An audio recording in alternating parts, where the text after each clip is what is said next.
So a lot of you saw yesterday on cigarpublic.com, very cool site. Shout out to Danny over there, making it look beautiful.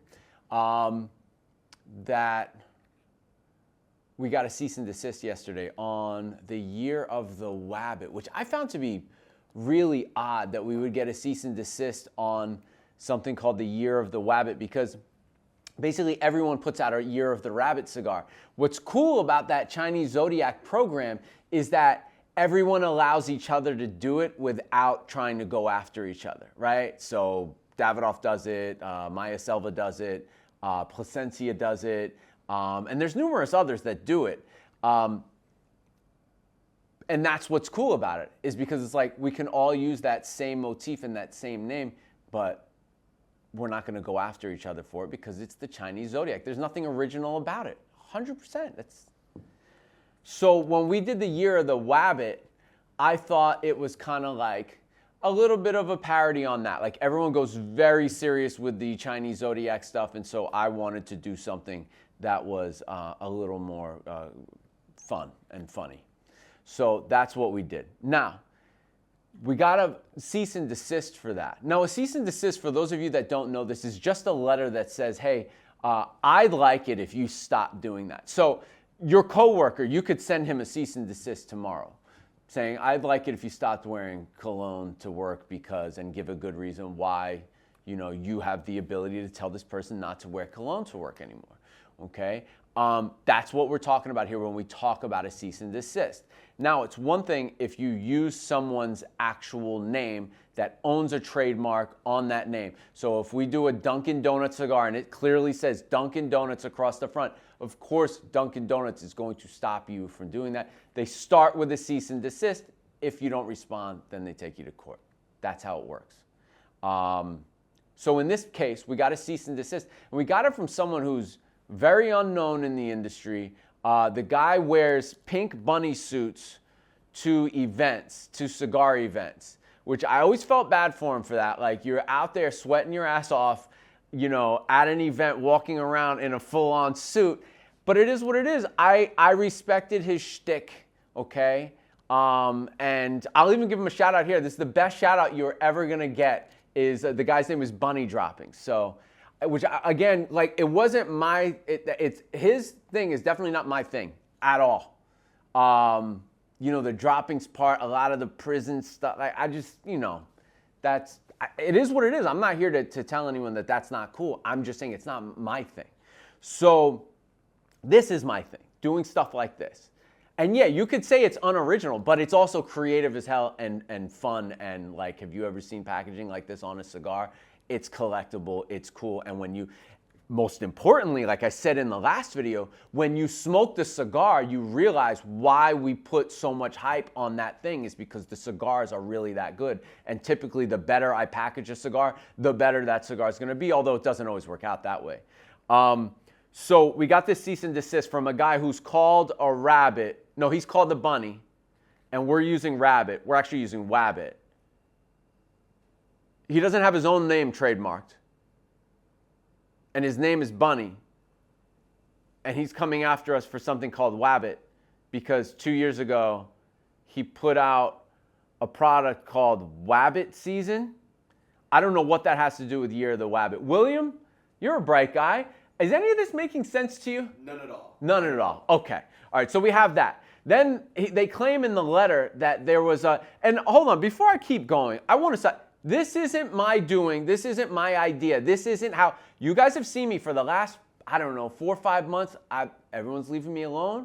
I'm doing my work. The LCA cigars are coming out. The LCA reputation is getting stronger and stronger this year, even more so. The club, the members are raving about how good the cigars are. Quiet is kept. I'm not creating drama. I'm not doing this came to us. And when life throws me lemons, I make lemonade. You don't like it, look the other way. We're going to the PCA this year. We helped the PCA out. We went there, we filmed, we've done the Costa Rican doc. I could go on and on. Those are the things that will be remembered. This bullshit, this will not be remembered. This is the stuff that some of you talk about, the drama. There's no drama. But when life throws me lemons, I have to make lemonade. So here we are. not only is the person's name not Wabbit, but he doesn't own the trademark to his own name, doesn't own the trademark to Wabbit, decides to send us a cease and desist claiming we're infringing on his ability to make money, basically, okay? And yet, you just put the trademark in for Wabbit the same day you sent the cease and desist. How do you think that would hold up in court? It says March 24th, they sent the letter. March 24th, they filed for the trademark. So that would be like me going, right, could you imagine, bro, we put out 36 cigars a year in the club. We put out 24 cigars a year in the LCA. 90% of them are named something.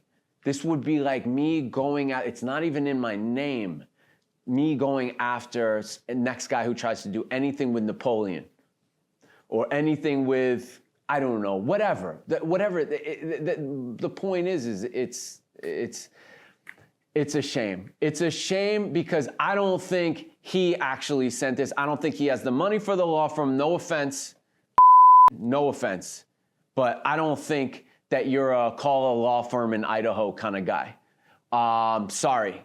Not with soap on a rope and whatever the hell you say. Listen, and by the way, I've never tried to hurt you in any way. I've never tried to take anything away from you. When people talk about you, as lame as I think you are, as lame as I think that suit is, having to wear that, I never say, yo, this dude is lame. I never say that. I've even reached out to you to try to help you. I know that you didn't file this thing. I know there's other people behind you, hiding behind you, and they're using you as a scapegoat. That is my opinion. You call it conspiracy theory. I don't give a shit. I don't care what anyone thinks.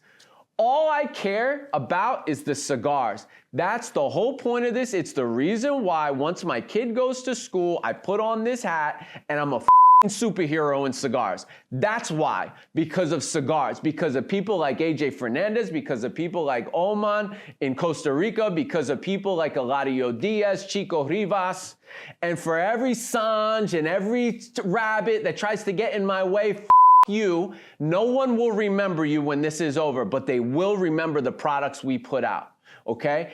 And for anyone that wants to get in our way just to get in our way, everyone knows me in this industry, knows that if I make a mistake or I do something that is legitimately not right, would lose in court, of course I'm walking that back. No one wins in court. A lot of people don't know that, but no one wins in court. Even when you hear someone settled for X amount of money, good luck trying to get that money. It's just the way it is. Court is not the place to be.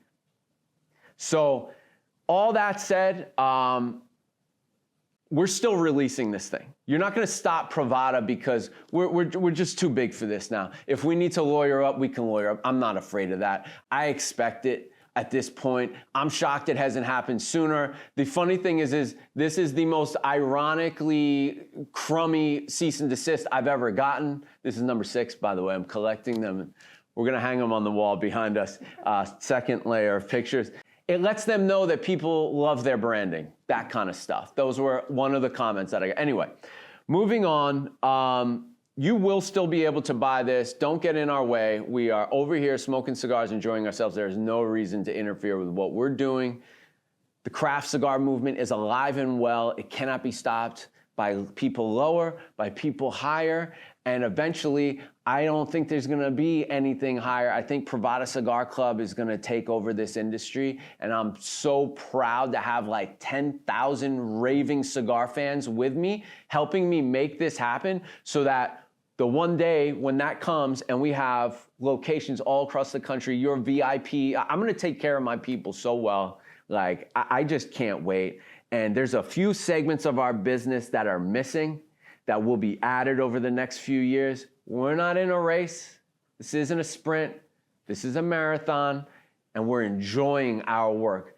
That's the part that I want you to understand, is that I enjoy serving you guys these products so much because I love them so much. I love thinking about what's gonna make you happy when you see it and hit that ding meter where you're like, I gotta have that, you know, and it brings you joy to get that delivered to your doorstep or to pick it up in your LCA. And by the way, anyone sending us cease and desist on LCA, like you're trying to stop 450 shops across this country from a reasonable amount of income that week. Like, shame on you. So, hashtag we are Privada, hashtag we are family, hashtag we are the industry. I look forward to taking this shit over with all of you. I've wanted to say that out loud for a long time, and I'll just say it now. I can't wait. It's gonna be exciting. It's gonna be fun, and I'm here for the long term. As long as you'll have me. Peace. Silly Wabbit. Tricks are for kids.